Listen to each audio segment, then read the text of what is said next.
ఓం శ్రీ మాత్రే నమః. అందరికీ నమస్కారం అండి. వృషభ రాశి వారు ప్రాణం పోయినా సరే రాబోయే 48 రోజులు ఈ 3 ప్రదేశాలకు మాత్రం పొరపాటున కూడా వెళ్ళొద్దు. సమయం అనేది చాలా తక్కువగా ఉంది. ఎందుకంటే మీరు ఈ 3 ప్రదేశాలకు వెళ్ళినట్లయితే ఊహించని ప్రమాదాలు అనేవి జరిగి మీరు మీ కుటుంబము చాలా ఇబ్బందులు పడే అవకాశం అనేది ఉంటుంది. ఎందుకంటే ముఖ్యంగా రాబోయే 48 రోజుల్లో వచ్చేటప్పటికి రాహుకేతులు తమ ఉగ్ర రూపం అనేది దాల్చుతారు. మనకి యొక్క మే నెలలో ఎండాకాలం ఎండలు బాగా ముదిరి ఉంటాయి. అంటే బాగా ఎండలు అనేవి ఎక్కువగా ఉంటాయి. వేడి ఎలాగైతే ఉంటుందో వాతావరణంలో, అలాగే ఈ సమయంలో రాహుకేతులు కూడా అంతే వేడిగా తమ యొక్క ఉగ్ర రూపాన్ని దాలుస్తూ ఉంటారు.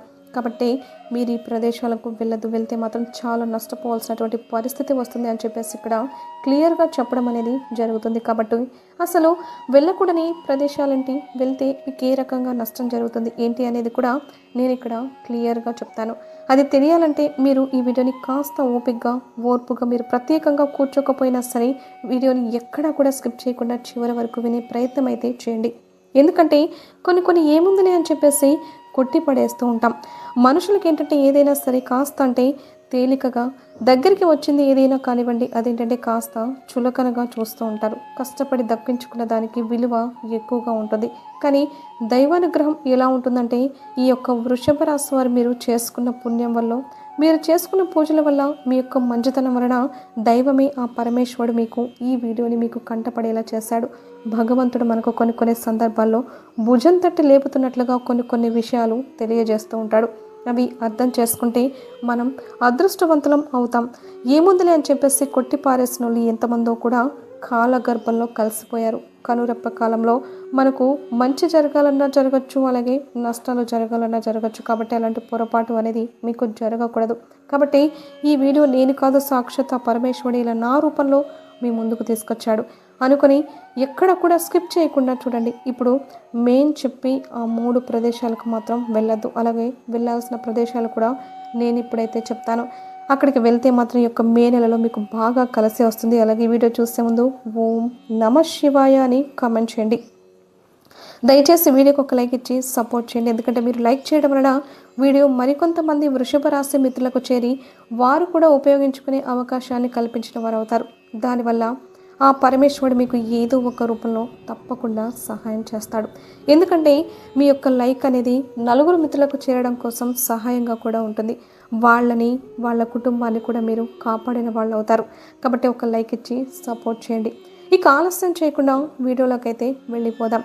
వృషభ రాశి వాళ్ళది రాశి చక్రంలో 2వ రాశి. వీరి రాశికి అధిపతి శుక్రుడు. కృత్తిక నక్షత్రం 2, 3, 4 పాదాలు, రోహిణి నక్షత్రం 1, 2, 3, 4 పాదాలు, మృగశిర నక్షత్రం 1, 2 పాదాల్లో జన్మించినటువంటి వారు ఈ వృషభ రాశికి చెందుతారు. ఈ వృషభ రాశి వారిని మనం చూసుకున్నట్లయితే వ్యక్తిగతంగా చాలా మంచి మనస్సు కలిగినటువంటి వారు, అలాగే చాలా తెలివైనటువంటి వారు కూడా. నిదానస్తులు, నెమ్మదస్తులు, గబక్కన నోటి మాట అనేది తూలి ఎవరిని కూడా ఒక మాట అన్నారు, ఒకరిని బాధ పెట్టరు. అలాగే జనం ఇప్పుడు ఈ రోజుల్లో ఎలా ఉన్నారంటే మనుషులు ముందొక రకంగా, మనుషులు వెనకమ్మ ఇంకొక రకంగా, ఇట్లా ఒక మనిషిలో 10 మందిని మనం చూస్తూ ఉంటాం.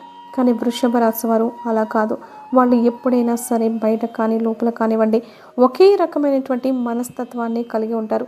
అందరి మంచిని కోరుకుంటారు. జనం గురించి క్రూరత్వంగా ఆలోచించి ఎవరిని ఎలా ఇబ్బంది పెట్టాలా ఏంటి అనేది ఇలాంటి ఆలోచనలు అనేవి వీరు పొరపాటును కూడా చేయరు. దైవాన్ని నమ్మేటటువంటి వ్యక్తులు, అలాగే పెద్దలందరినీ కూడా గౌరవిస్తూ ఉంటారు. కుటుంబాన్ని అమితంగా ప్రేమించేటటువంటి వ్యక్తులు, భాగస్వామిని కానివ్వండి లేదా బిడ్డల్ని కానివ్వండి వాళ్ళ కోసం ఎంతైనా సరే కష్టపడి వాళ్ళను ఒక స్థాయిలో ఉంచాలి. ఆ కష్టం ఏదైనా ఉంటే వాళ్ళ మీద కానీ వెళ్ళిపోవాలని చెప్పేసి కుటుంబం కోసం రీయింబవళ్ళు తపన పడి నిస్వార్థంగా చేసేటటువంటి వ్యక్తులు. కాబట్టి వృషభ రాశి వారిని ఎవరైతే జీవిత భాగస్వాములుగా పొందుతారో వాళ్ళు నిజంగా గొప్ప పూర్వజన్మ సుకృతం అని చెప్పుకోవచ్చు. వాళ్ళని మనం అదృష్టవంతులుగా కూడా చెప్పుకోవచ్చు. ఇలాగ వీరి గురించి మనం చెప్పుకుంటూ పోతే ఎంత చెప్పుకున్నా కూడా తక్కువే. అయితే వీరిలో అసలు ఎలాంటి పొరపాట్లు లేవా అంటే ఒక మంచిని చెప్పినప్పుడు ఖచ్చితంగా పొరపాట్లు కూడా చెప్పాలి వీరికి. అప్పుడు మాత్రమే మనం చెప్పేది ఏంటనేది వీరికి ఇంకా బాగా అర్థమవుతుంది. ఆ పొరపాట్లను సరి చేసుకుని వీళ్ళు జీవితంలో ఇంకా గొప్ప స్థాయికి చేరే అవకాశం అనేది ఉంటుంది. మరి ఆ పొరపాట్లు ఏంటంటే ఈ వృషభ రాశి వారికి కొంచెం ఆవేశం, కోపం, తొందరపాటు లాంటివి అనేవి కొంచెం ఎక్కువగా ఉంటాయి. అంటే వీళ్ళు ఎప్పటికప్పుడు నిదానంగా, నిమ్మలంగా ఉంటాం, ప్రశాంతంగా ఉందాం. ఏదైనా సరే మన మనసుకు ఎంతవరకు తీసుకోవాలో అంతవరకే తీసుకోవాలి. ఏది కూడా మితిమించి ఆలోచించకూడదు, మితిమించి పట్టించుకోకూడదు అని చెప్పేసి అనుకుంటూ ఉంటారు. కానీ అక్కడే మళ్ళీ పప్పులో కాలేస్తూ ఉంటారనమాట. ఏదైనా ఒక నిర్ణయం తీసుకుంటే క్షణం కూడా అనుకున్నంతసేపు కూడా ఆ మాట మీద నిలబడలేరు. మళ్ళీ వెంటనే జారిపోతూ ఉంటారు. ఒక్కొక్కసారి ఆవేశం, కోపం, తొందర అంటే ప్రతి చిన్న విషయాన్ని కూడా ఎక్కువగా ఆలోచిస్తూ ఉంటారు. విషయాన్ని కూడా భూతత్వంలో పెట్టుకొని చూసుకొని ఆలోచించి మనశ్శాంతి లేకుండా వాళ్ళకు వాళ్ళే నరకం చూపించుకుంటూ ఉంటారు.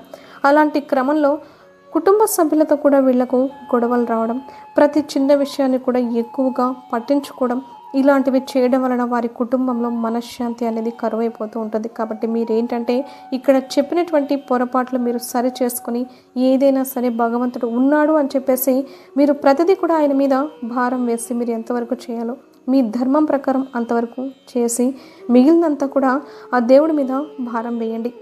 అంతేకాని మీరు ప్రతిదీ కూడా అతిగా ఆలోచించుకుంటూ పోతే మీకు ఎలాంటి సుఖం అనేది ఉండదు. ఇది మీరు తప్పక గుర్తుంచుకోండి. ఎందుకంటే మీ భవిష్యత్తు బాగుండాలి అని చెప్పేసి ఇక్కడ చెప్తున్నటువంటి మాటలండి. ఎందుకంటే మానసికంగా మీరు ఎంత నలిగిపోతున్నారో, ఎంత బాధపడుతున్నారో అన్నది మీ మనసుకు మాత్రమే తెలుసు. మీరు నమ్ముకున్నటువంటి ఆ భగవంతుడికి మాత్రమే తెలుసు. కాబట్టి అలాంటివి జరగకూడదు. మీరు ఇప్పటి నుంచైనా సంతోషంగా ఉండాలి అన్న ఉద్దేశంతో ఇది చెప్పడం అయితే జరిగిందనమాట. అయితే ఈ ప్రయాణాలు వచ్చేటప్పటికి మీకు రాబోయే 48 రోజుల్లో వచ్చేటప్పటికి ప్రయాణాల సంఖ్య అనేది చాలా ఎక్కువగా ఉంటుంది. అంటే అది పెళ్ళిళ్ళు కావచ్చు, మీకు బంధువుల తరపున పెళ్ళిళ్ళు కూడా కావచ్చు, శుభకార్యాలు కూడా కావచ్చు, లేకపోతే ఏదైనా దూరపు బంధువులకు సంబంధించి ఏదైనా ముఖ్యమైనటువంటి పనుల మీద వెళ్ళడం కావచ్చు. ఇట్లా ఏంటంటే మీకు ఎక్కువగా ప్రయాణాలు చేసేటటువంటిది చాలా ఎక్కువగా ఉంటుంది. మీరు గమనించుకోండి. మీరు ఎక్కువ శాతం ఎండలు కదా, మనం బయటికి ఎక్కడికి వెళ్తాంలే అని చెప్పేసి అనుకున్నప్పటికీ కూడా మీరు చేయాల్సినటువంటి ప్రయాణాలు అనేవి మీకు ఈ యొక్క మే నెలలో గట్టిగా తగులుతూ ఉంటాయి. అయితే ఇక్కడ మీరు చేయాల్సిన పని ఏంటంటే మీరు మాత్రం ఎంత అవసరమైనా, ఎంత అర్జెంట్ అయినా సరే ఈ ప్రదేశాలకు మాత్రం వెళ్ళొద్దు. అది ఫ్రెండ్స్ పిలిచారనో, లేదా బంధువులు కావచ్చు, దూరపు చుట్టరికమో కావచ్చు, లేదా దగ్గర చుట్టరికమో అది ఇది అని చెప్పేసి మీరు ఏ కారణం చెప్పినా వెళ్ళద్దు. అలా వెళ్తే మాత్రం మీరు దరిద్రాన్ని కొనుక్కొని తెచ్చుకున్నట్లే అవుతుంది. శుక్రగ్రహం యొక్క ఆగ్రహానికి గురవుతారు. ఆ ప్రదేశాలకు వెళ్ళినట్లయితే రాహు, కేతువులు కూడా తమ యొక్క ఉగ్ర రూపం అనేది ఇంకా ఎక్కువగా చూపిస్తూ ఉంటారు. మీ జాతకం ప్రకారం ఇంకా వీటితో పాటుగా మీకు పితృదోషాలు, పితృశాపాలు అనేవి ఎక్కువ అవుతాయి. అన్నిటికన్నా ముఖ్యంగా మీరు ఆ ప్రదేశాలకు వెళ్ళినట్లయితే మీ యొక్క కులదైవం ఎవరైతే ఉన్నారో ఆ కులదైవం యొక్క ఆగ్రహానికి కూడా మీరు గురవుతారు. ఇక్కడ మనం చెప్పుకున్నటువంటి ఈ కులదైవం కానివ్వండి, పితృదేవతలు కానివ్వండి, లేదా మీరు నమ్ముకున్నటువంటి ఆ దైవం కానివ్వండి, మీరు చేసేటటువంటి పూజలు, దేవుళ్ళు ఎవ్వరూ కూడా మిమ్మల్ని కాపాడలేరు. అక్కడికి వెళ్తే మాత్రం మీరు అన్నిటినీ కూడా అంటే ఇక మీరు జరగాల్సిన అన్నిటికీ కూడా మీరు సిద్ధపడి మీరు వెళ్ళినట్లే అవుతుంది. నెగిటివ్ అనేది ప్రవేశిస్తుంది. మీరు నష్టాలను, కష్టాలను, దరిద్రాలను, బాధలను మీరు కొనుక్కొని తెచ్చుకున్నట్లే. ఇప్పటిదాకా పడేది చాలక ఇంకా ఎక్కువ చేసుకోవాలనుకుంటే మీరు ఆ ప్రదేశాలకు వెళ్తారు. కాబట్టి ఆ ప్రదేశాలకు వెళ్ళకండి. అంటే మీకు వాటి గురించి తెలియదు, తెలిస్తే ఎవరు కూడా వెళ్ళాలని చెప్పేసి కోరుకోరు. అంత చెడు ఉన్న దగ్గరికి మీరేంటంటే తెలియక వెళ్తున్నారు. తెలియక వెళ్ళి చేతులారా కష్టాలను కొనుక్కొని తెచ్చుకుంటున్నారు. తెలిసినాక కూడా చేశారనుకుంటే అది మీ కర్మ. దానికి మనం ఎవ్వరం చేయగలిగేది ఏమీ లేదు. కానీ చాలామందికి ఇలాంటి విషయాలు తెలిస్తే జాగ్రత్త పడతారు. కాబట్టి ఈ వృషభ రాశి వారికి మీకు ముఖ్యంగా చెప్పడం అనేది జరుగుతుంది. మీ జాతకం ప్రకారంగా గత కొంతకాలం నుంచి మీరు చాలా ఇబ్బంది పడుతూ ఉన్నారు. మానసికంగా కావచ్చు, శారీరకంగా కావచ్చు, ఎంత నలిగిపోతున్నారు, ఎంత మానసిక ఒత్తిడితో గురవుతున్నారు. కుటుంబ సమస్యలతో కావచ్చు, ఆర్థిక సమస్యలతో కావచ్చు, కొన్ని పనుల్లో అడ్డంకులు రావడం, ఇలాంటి వాటితో చాలా ఇబ్బందులు పడుతున్నారు. కానీ ఇక్కడ నుంచి ఇబ్బంది పడకూడదు. అంటే అసలు మీ ఇబ్బందులన్నిటికీ కారణం కూడా మీరు వెళ్తున్నటువంటి ప్రదేశాలు. ఆల్రెడీ గతంలో వెళ్ళినటువంటి ఆ ఎఫెక్ట్ కూడా ఇక్కడ మీ మీద చూపిస్తుందని చెప్పుకోవచ్చు. కాబట్టి ఇది మీ జీవితానికి చాలా ఉపయోగపడే వీడియో అండి. ఇప్పుడే కాదు, ఎప్పుడు కూడా వెళ్ళకూడని ప్రదేశాలు, ముఖ్యంగా అసలు ఈ 48 రోజుల్లో అయితే అస్సలు వెళ్ళొద్దు. ఇక ఆ ప్రదేశంలో మొట్టమొదటి ప్రదేశం వచ్చేటప్పటికి ఏంటి అంటే మీకు మీ చుట్టుపక్కల, మీ ఇళ్ళ పక్కల కావచ్చు, లేదా మీ బంధువుల్లో కావచ్చు, లేదా రక్త సంబంధికుల్లో కావచ్చు, లేదా దూరపు చుట్టరికము, స్నేహితులు, ఇట్లా ఎవరో ఒకళ్ళు ఉంటారు కదా. ఇలాంటి వాళ్ళల్లో మీరు గమనించినట్లయితే ఒక వ్యక్తి చాలా బాధల్లో ఉండి కనిపిస్తూ ఉంటారు. అంటే వారి లైఫ్ ఎలా ఉంటుందంటే చాలా వరకు కూడా అంత నెగిటివ్తో నిండిపోయి ఉంటుంది. వాళ్ళ ఆడవాళ్ళు కావచ్చు, మగవాళ్ళు కావచ్చు, ఎవరైనా కావచ్చు, వాళ్ళు ఏ జన్మలో చేసుకున్నటువంటి కర్మలో పాపమో, లేకపోతే ఈ జన్మలో తెలిసి ఏదైనా తప్పులు చేసుకున్నారో, ఏది ఏమన్నా కానివ్వండి, పాపం అది వాళ్ళ కర్మ. అలాంటి వ్యక్తులు ఖచ్చితంగా మీ చుట్టుపక్కల ఒక్కళ్ళైనా ఉండి ఉంటారు. అది ఎవరు ఏంటనేది మీకు ఈ పాటికి అర్థమై ఉంటుంది. అంటే వాళ్ళకి ఎప్పుడు కూడా కుటుంబంలో గొడవలు, మనశ్శాంతి లేకపోవడం, లేకపోతే భార్యాభర్తలు సరిగ్గా ఉండకపోవడం, లేకపోతే విడిపోయి ఉండడం, విడివిడిగా ఉండడం, అనారోగ్య సమస్యలతో ఇబ్బంది పడుతూ ఉండడం, ఆర్థికంగా చాలా ఇబ్బందులు కావచ్చు, లేదా కుటుంబంలో విపరీతమైనటువంటి కలహాలతో, మనస్పర్ధలతో మానసికంగా కృంగిపోయి చాలా ఇబ్బందులు పడుతూ ఉంటారు. అలాంటి వాళ్ళ దగ్గరికి మీరేంటంటే కాసేపు వాళ్ళతో మాట్లాడదాంలే, చేద్దాంలే అని చెప్పేసి వాళ్ళ దగ్గరలో ఉంటే, వాళ్ళ దగ్గరికి వెళ్ళి కూర్చొని, అంటే వాళ్ళు మంచివాళ్ళే, చెడ్డవాళ్ళని చెప్పేసి ఇక్కడ నేను చెప్పడం లేదు, వాళ్ళు చాలా మంచివాళ్ళే ఉంటారు. కానీ వాళ్ళతో మాట్లాడినప్పుడు ఎలా ఉంటుందంటే వాళ్ళ నోట్లోంచి వచ్చేటటువంటి మాటలు ఎప్పుడు కూడా బాధలు, కష్టాలు, కన్నీళ్ళు, ఇప్పుడు ఒక నిరాశతో, ఒక నిస్పృహతో ఉంటారు. వాళ్ళ మాటలంతా కూడా నెగిటివ్గా ఉంటాయి. అంటే ఇప్పుడు కొంతమందిని చూసినట్లయితే చిన్న చిన్న విషయాలకు కూడా ఎక్కువగా బాధపడి ఏంటంటే జీవితాన్ని కాస్త కోస్త ఉన్న జీవితాన్ని కూడా నరకం చేసుకుంటూ ఉంటారు. వాళ్ళు భయంకరమైన కష్టాలు, బాధలు పడుతూ ఉంటారు. కానీ పైకి మాత్రం నవ్వుతూ ఉంటారు. అలా నవ్వుతూ ఉండే వాళ్ళ దగ్గరికి వెళ్ళి కాసేపు కూర్చుంటే మన మనసులో ఉన్నటువంటి ఆ ఒత్తిడి కూడా తగ్గి మనం కూడా చాలా సంతోషంగా మారిపోతూ ఉంటాం. కానీ ఇలా ఎవరైతే ఈ నెగిటివ్ వ్యక్తులు ఉన్నారో వీళ్ళ దగ్గరికి వెళ్ళి కూర్చున్నప్పుడు కానీ, వీళ్ళతో మాట్లాడినప్పుడు కానివ్వండి, అది ఫోన్లోనైనా కానివ్వండి, మాట్లాడినప్పుడు ఏంటంటే మనకున్నటువంటి ఆ మైండ్ కాస్త పోయి మనం కూడా నెగిటివ్గా ఆలోచించడం మొదలు పెడుతూ ఉంటాం. కాబట్టి ఇట్లా నెగిటివ్గా ఉన్నటువంటి వ్యక్తులు మీ చుట్టూతో ఎవరైతే ఉన్నారో దయచేసి అలాంటి వాళ్ళ దగ్గరికి వెళ్ళద్దు. అలాంటి వాళ్ళతో మాట్లాడే ప్రయత్నం చేయొద్దు. వాళ్ళ ఇంటి గడప కూడా తొక్కద్దు. వాళ్ళకు ఫోన్లు కూడా చేయొద్దు. వాళ్ళు మంచోళ్ళే కావచ్చు, లేదా చెడ్డవాళ్ళు కూడా కావచ్చు, ఎలాంటి వాళ్ళైనా కానివ్వండి. అంటే వాళ్ళ మాటలు ఎలా ఉంటాయంటే, ఏమోలే మా కర్మ, మా టైం బాగోలేదు, మా జీవితాలు ఎలా పాడైపోయాయి, ఏంటోలే బ్రతుకుతున్నాం, అది ఇది అని చెప్పేసి మాట్లాడుతూ ఉంటారు. అది ఆడవాళ్ళు కావచ్చు, మగవాళ్ళు కావచ్చు. అలా ఎక్కువగా అశాంతితోటి, దుఃఖంతో, ఇలాంటి వాటితో వాళ్ళు నెగిటివ్గా నిండిపోయి ఉంటారు. కాబట్టి అలాంటి వ్యక్తులతో మీరు మాట్లాడొద్దు. ముఖ్యంగా ఈ యొక్క నెలలో మనం చెప్పుకున్నటువంటి అంటే రాబోయే 48 రోజుల్లో దయచేసి వాళ్ళకు దూరంగా ఉండండి. అలాంటి వాళ్ళతో మాట్లాడితే మీరు కూడా అలాగే మారిపోయి మీరు కూడా నెగిటివ్గా ఆలోచించే అవకాశం అనేది చాలా ఎక్కువగా ఉంటుంది.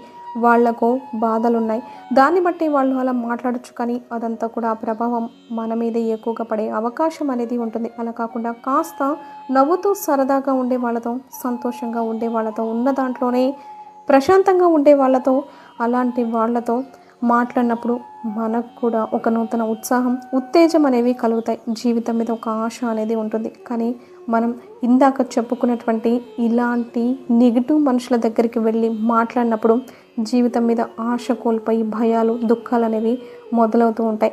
కాబట్టి వాళ్ళు ఎంత దగ్గర వాళ్ళైనా సరే దయచేసి అలాంటి వాళ్ళతో మాట్లాడొద్దు. ప్రాణ స్నేహితులైనా, దగ్గర వాళ్ళైనా అలాంటి వాళ్ళతో మాట్లాడొద్దు. ఇది మీరు తప్పక గుర్తుంచుకోండి. మీరు వెళ్ళకూడని ప్రదేశాల్లో ఇది మొట్టమొదటి ప్రదేశం. ఇక రెండవ ప్రదేశం వచ్చేటప్పటికి ఇది కూడా మీరు జాగ్రత్తగా గుర్తుంచుకోండి.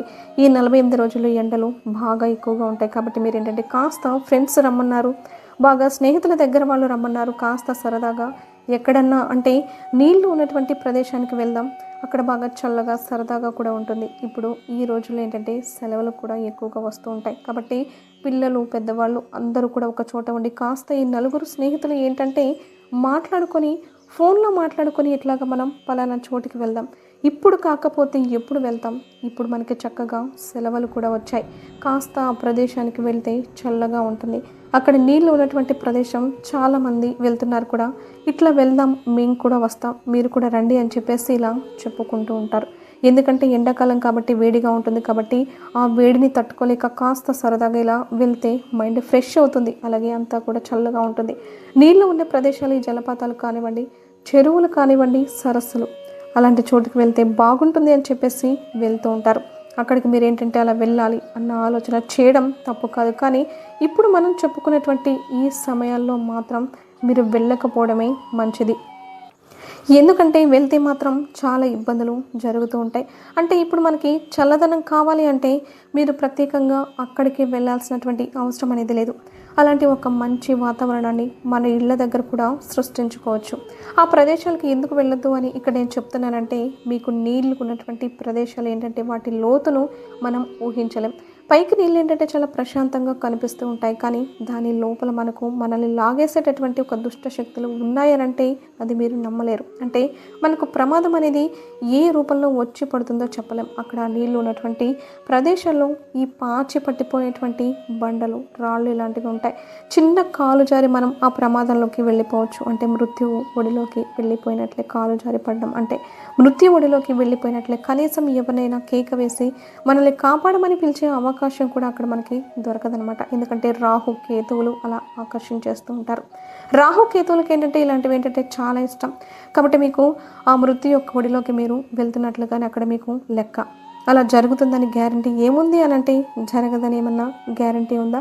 ఒక్కసారి అది కూడా మీరు ఆలోచించండి. కాబట్టి అది మనకు ప్రమాదం అనేది ఒక కాలు జారి ఆ రూపంలో పడిపోవచ్చు. లేకపోతే ఆ నీటి యొక్క లోతు కొంచెమే లోతుందిలే అని చెప్పేసి లోపలికి వెళ్తూ ఉంటారు. ఇంకా వాళ్ళు కొంచెం లోపల వెళ్తున్నారు, మనం కూడా కొంచెం లోపల వెళ్దాము, అంత లోతు ఏమి ఉండదులే అని చెప్పేసి అలా నడిచి వెళ్తూ ఉంటారు. కానీ మీరు ఊహించని ప్రమాదం అనేది అక్కడే ఉంటుంది. వేరే వాళ్ళు వెళ్ళొచ్చు, అది వాళ్ళ అదృష్టం. కానీ మీరు పొరపాటుగా కూడా లోతు తక్కువగా ఉంది అనుకుంటే గబక్కన మీరు అడుగు వేసిన దగ్గర విపరీతమైనటువంటి లోతు కూడా ఉండొచ్చు. అక్కడే గుండాలు, సుడిగుండాలు కూడా ఉండొచ్చు. అందులో మీరు చిక్కుకుపోవచ్చు, పడిపోవచ్చు కూడా. ఒక్కసారి కనుక అలాంటి ప్రమాదం ఏది జరిగినా కూడా మళ్ళీ వెనక్కి తిరగడానికి అవకాశం అనేది ఉండదు. ఇక ప్రాణాలు గాల్లో కలిసిపోయినట్లే. కాబట్టి ఇలాంటి నీరు ఉన్నటువంటి ప్రదేశాలకు మీరు పొరపాటున కూడా ఈ యొక్క సమయంలో వెళ్ళొద్దు. ఒకవేళ వెళ్తే మాత్రం చాలా ఇబ్బంది పడతారు అని గుర్తుంచుకోండి. మీకు అలాంటి చల్లటి వాతావరణం కావాలి అని అనుకుంటే ఇంట్లోనే చక్కగా ప్రశాంతంగా పచ్చటి మొక్కల దగ్గర కానివ్వండి, అలాంటి వాతావరణాలు మీరు సృష్టించుకోండి. కాస్త నీటిని చక్కగా ఒక డబ్బాలో కానీ అలాంటి వాటిలో కానీ పోసుకొని అక్కడ కాస్త నీటితో ప్రశాంతంగా గడపడం, నీటితో ఆడుకోవడం చేయండి. మనకి మనసు అనేది ఉండాలి. కానీ మనం ఇళ్ళల్లో కూడా చాలా దారులు వెతుక్కోవచ్చండి. సంతోషంగా బ్రతకడం కోసం అక్కడికి ఇక్కడికి వెళ్ళి ₹1 డబ్బు ఖర్చు చేసుకునేది ఏముందిలే అని చెప్పేసి అనుకుంటూ ఉంటాం. ఎందుకంటే కష్టపడేది కాస్త సుఖపడ్డానికి కాదని నేను అనడం లేదు, కానీ ప్రాణాలే గాల్లో కలిసిపోయిన తర్వాత ఈ యొక్క సంపాదనలు ఎందుకు, ఇవన్నీ దేనికి? మన ప్రాణం కన్నా కూడా ముఖ్యమైనది ఏది ఉండదు కదా. కాబట్టి ఇలాంటి వాటిలోనే చాలామంది పొరపాట్లు చేసి ఎంతమందో వాళ్ళ నిండు నూరేళ్ల జీవితాన్ని చిన్న చిన్న వయసులో ముగించుకున్న వాళ్ళు కూడా ఉన్నారు. కాబట్టి ఇలాంటి చోట్లకు వెళ్ళొద్దు. ఈత కొడదామని లేకపోతే ప్రశాంతంగా అక్కడ ఆడుకుందాము, స్నానాలు చేద్దాము దయచేసి అని అనుకుని ఇలాంటి చోట్లకు మీరు మాత్రం వెళ్ళదు. జాగ్రత్త తప్పనిసరి. ఇది 2వ ముఖ్యమైనటువంటి ప్రదేశం. ఇక 3వ ముఖ్యమైన ప్రదేశం ఏంటి అంటే మీ మీద పడి ఏడ్చే వాళ్ళు ఎవరైతే ఉన్నారో ఆ చోట్లకు వెళ్ళొద్దు. అలాగే వీటితో పాటుగా మంత్రతంత్ర పూజలు చేస్తూ ఉంటారు. కొంతమంది పూజలు చేయడం, వాళ్ళు వీళ్ళు చెడిపోవాలి, వాళ్ళు ఇట్లా అయిపోవాలి, అది ఇది అని చెప్పేసి పగతో, ఈర్ష్యతో, అసూయలతోటి వాళ్ళ కుటుంబాలు నాశనం చేసుకోవాలి అని చెప్పేసి చెడు ప్రయోగాలు కొంతమంది చేస్తూ ఉంటారు. అలాంటి వాళ్ళు ఉన్న చోటికి వెళ్ళకండి. అలాగే మీ బంధువుల్లో కానీ, మీ స్నేహితుల్లో కానీ, మీ రక్త సంబంధికుల్లో కానీ మీ మీద పడి ఏడుస్తూ ఉంటారు. మీ ఎదుగుదలను చూడలేక రకరకాలుగా ఏడుస్తూ ఉంటారు. అలాంటి వాళ్ళ జోలికి పొరపాటును కూడా పోవద్దు. వాళ్ళ ఇళ్ళ యొక్క గడపలు కూడా మీరు తొక్కద్దు. ఈ మంత్రతంత్ర ప్రయోగాలు, చెడు ప్రయోగాలు, చెడు పూజలు చేసే వాళ్ళ ఇళ్ళకు వెళ్తే ఏంటంటే అలాంటి చోట్లకు వెళ్తే ఫస్ట్ ఆ నెగిటివిటీ అనేది మిమ్మల్ని చుట్టే అవకాశం అనేది ఉంటుంది. అంటే అలాంటి వాళ్ళు ఎవరినైనా ఇబ్బంది కూడా పెట్టచ్చు, ఎవరినైనా వాళ్ళ మీద చెడు ప్రయోగాలు చేయవచ్చు. కాబట్టి అలాంటి వాళ్ళ ప్రదేశాలకి పొరపాటును కూడా మీరు వెళ్ళొద్దు. అలాంటి వాళ్ళ ప్రదేశానికి వెళ్తే మాత్రం అందులో ఉన్నటువంటి ఆ దుష్ట శక్తులు, ఆ ఆత్మలు ఇవన్నీ కూడా మనల్ని పట్టి పీడించే అవకాశం అనేది ఉంటుంది. కాబట్టి అలాంటి నెగిటివ్ ప్లేసెస్కి వెళ్ళొద్దు.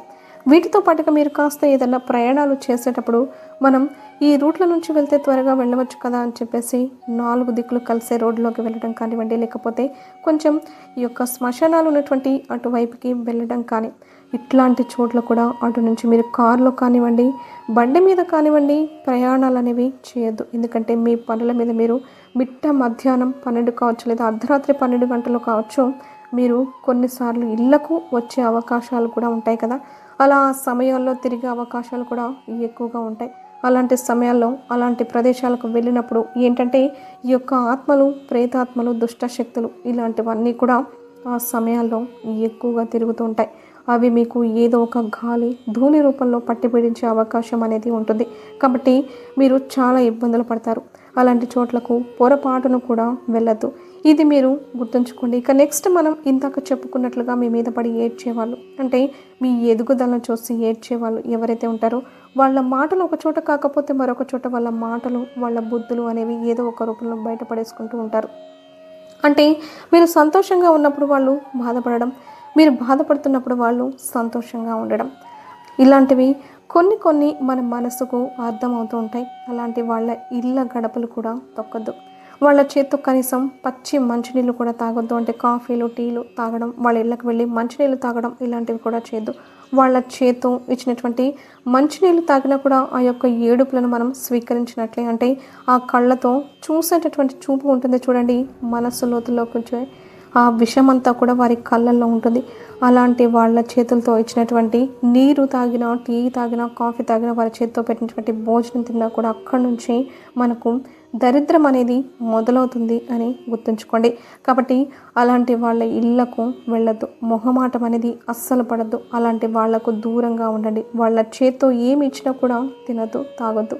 వాళ్ళతో ఎంతవరకు ఉండాలో అంతవరకే ఉండండి. కుదిరితే అలాంటి వాళ్ళను పూర్తిగా వదిలేసే ప్రయత్నం అయితే చేయండి, తప్పులేదు. ఎంతవరకు మాట్లాడాలో అంతవరకే మాట్లాడండి. అలా మీరు జాగ్రత్త అనేది తప్పనిసరిగా తీసుకోండి. ఇప్పుడు చెప్పినటువంటి ఈ 3 ప్రదేశాలకైతే మేము చెప్పిన ఈ 48 రోజులు అక్కడికి మీరు వెళ్ళొద్దు. ఈ విషయంలో మీరు జాగ్రత్త తప్పనిసరిగా తీసుకోండి. ఏముందిలే అని వెళ్తే మాత్రం చాలా ఇబ్బందులు పడతారు. మరి వెళ్ళాల్సిన ప్రదేశాలు ఏంటంటే, మీకు దగ్గరలో ఉన్నటువంటి శివాలయానికి వెళ్తే మీకు చాలా బాగా కలిసి వస్తుంది. శివాలయం అంటే పురాతన శివాలయాలు ఉంటాయి కదండి, అలాంటి చోట్ల చాలా చల్లగా ఉంటుంది. అక్కడ శివలింగానికి చక్కగా ఒక బిందెడు నీటితో లేదా చెంబుడు నీటితో అభిషేకం చేస్తే శివుడు ఎంతగా సంతోషిస్తాడు. అలాగే మన మనసులు కూడా అంతే చల్లబడతాయి. కాబట్టి ఈ ఎండాకాలం సమయంలో పురాతన శివాలయాలకు వెళ్ళి శివలింగానికి అభిషేకం చేయండి. అలాగే పేద విద్యార్థులకు కానీ, అనాథ ఆశ్రమాలు, వృద్ధ ఆశ్రమాలు ఉంటే వాళ్ళకి ఏదైనా పాలు, పండ్లు, స్వీట్స్, ఐస్ క్రీమ్స్, జ్యూస్లు ఇలాంటివి ఇచ్చి ఈ ఎండాకాలంలో వాళ్ళకి సహాయం చేస్తే దానివల్ల కూడా మీకు బాగా కలిసి వస్తుంది. మీకు ఉన్నటువంటి దోషాలు పూర్తిగా తొలగిపోతాయి. అలాగే గోవుకు ఆహారంగా పచ్చిగడ్డి తినిపించడం, గోపూజ చేసుకోవడం ఇలాంటివి చేయడం వల్ల కూడా మీకు బాగా కలిసి వస్తుంది. కాబట్టి మేము చెప్పినటువంటి ముఖ్యమైన ఈ రోజుల్లో మాత్రం మేము చెప్పిన జాగ్రత్తలు తీసుకోండి. ఆ ప్రదేశాలకు వెళ్ళొద్దు. అలాగే మీకు కుదిరితే పురాతనమైన దేవాలయాలు ఉన్న ప్రదేశాలకు వెళ్ళే ప్రయత్నం అనేది చేయండి. తద్వారా మీకు అంతా బాగుంటుంది. అలాగే మీకు బాగా కలిసి వస్తుంది కూడా. వీడియో కనుక మీకు నచ్చినట్లయితే ప్లీజ్ లైక్ చేసి మీ ఫ్రెండ్స్కి షేర్ చేయండి. అలాగే మా కొత్త వీడియోస్ మీకు వెంటనే చేరాలంటే మా ఛానల్ని సబ్స్క్రైబ్ చేసుకుని పక్కనే ఉన్నటువంటి బెల్ ఐకాన్ని ప్రెస్ చేసి ఓం నమః శివాయ అని కామెంట్ చేయడం మాత్రం మర్చిపోవద్దు.